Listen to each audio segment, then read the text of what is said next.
गुढीपाडवा हिंदू नववर्षाचे औचित्य साधून गोरेगाव येथील कपाडिया मल्टी स्पेशालिटी हॉस्पिटलमधील मेरिल इंडियाच्या अत्याधुनिक मेसो रोबोटचा वापर करून रोबोटिक गुडघा बदलण्याची शस्त्रक्रिया करण्याच्या केंद्राचे उद्घाटन केंद्रीय मंत्री पियुष गोयल यांच्या हस्ते करण्यात आले।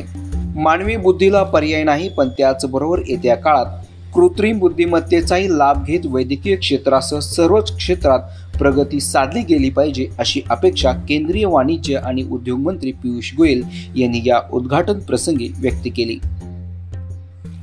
या उद्घाटन प्रसंगी केंद्रीय मंत्री पियुष गोयल, आमदार विद्या ठाकूर, राहुल मोदी आणि कपाडिया हॉस्पिटलमध्ये डॉक्टर्स व कर्मचारी या उद्घाटन प्रसंगी उपस्थित होते। यासारख्या अन्य बातम्या बघण्यासाठी तुम्ही आमच्या चॅनलला लाईक करा, शेअर करा, सबस्क्राईब करा। धन्यवाद।